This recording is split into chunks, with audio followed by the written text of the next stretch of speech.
एक पंडित जी वाराणसी से पढ़कर जब अपने नगर पहुंचे घर, तो उनको अहंकार था कि मैं तो विद्वान हूं, लेकिन कितनों विद्वान हो, जो त्रिया चरित्र है ऐसा उलझा देती है कि भगवान ही जाने, बेड़ा पार नहीं हो पाता।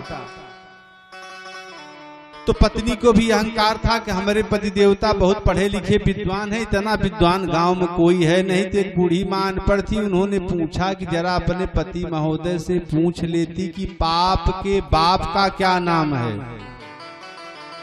अब जब शाम को पत्नी महोदया ने पूछा तो उलझ गए, भगवान जाने अभी तो हम पढ़े नहीं किए, सारी पढ़ाई का सत्यानाश हो गया। अब उनको रात भर निद्रा नहीं आई कि मैं कल फिर जाऊंगा। अब हमारी इंसल्टी हो गई बगल में। अब निकल गए, किसी को देखते और पूछते भैया पाप के बाप का क्या नाम है। तो सबको पता लगता कि भैया हमको नहीं पता है। अब शाम हो गई, घूमते घूमते लेकिन कोई उनको बताया नहीं।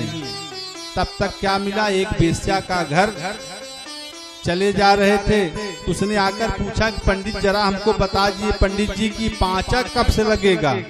तो पंडित जी ने कहा पांचक बाद में लगेगा, पहले हम डिस्टर्ब हैं, पाप के बाप का नाम ढूंढने जा रहे हैं।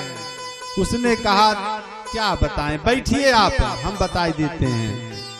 तो भाई ज्ञान कहीं से मिले ले लेना चाहिए। तो जब पंडित जी बैठ गए तो उसने क्या किया, घर में जाकर बढ़िया शरबत बनाकर लाया। तो उसने कहा नहीं आपके यहाँ तो पानी नहीं पिएंगे, अरे पाप लग जाएगा हमको। तो उसने 1000 रुपए निकाल कर रखा कि महाराज 1000 रुपया दक्षिणा दूंगी जब आप शरबत पियोगे। तो महाराज ने सोचा यहाँ कौन देख रहा है, एक गिलास मार देते हैं। अब एक गिलास तो पानी पी गए। अब उन्होंने कहा कि फिर आप बता दीजिए पाप के बाप का क्या नाम है। तो उसने कहा हम तो बता ही देंगे, आप चिंता न करो। अब लाकर वो बढ़िया खिचड़ी पकाने लगती है, शाम को आप भोजन करिए। अब उनको लगा ना ना ना भाई भोजन नहीं करेंगे, पानी की बात थी तो चल गई, लेकिन भोजन तो कदापि नहीं करेंगे।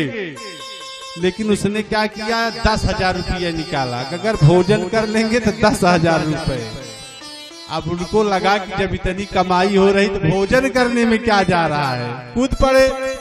भोजन वोजन करके बैठे, तब पूछा कि पाप के बाप का क्या नाम है। तब उसने कहा कि लोभ। तो पंडित जी ने कहा फिर उसका यथार्थ कहो, कैसे मान लें। तो उसने कहा पैसवे के कारण तो आप पानी पिए, भोजन किए, और काहे किए। पंडित जी सर नीचा कर लिए, उठकर चले आए। पत्नी महोदया को डांटा कि सारी जीवन की तपस्या तुमने नाश कर दिया। तो कहने का मतलब पाप के बाप का नाम लोभ ही है, लोभ से ही हमको पाप करना पड़ता है।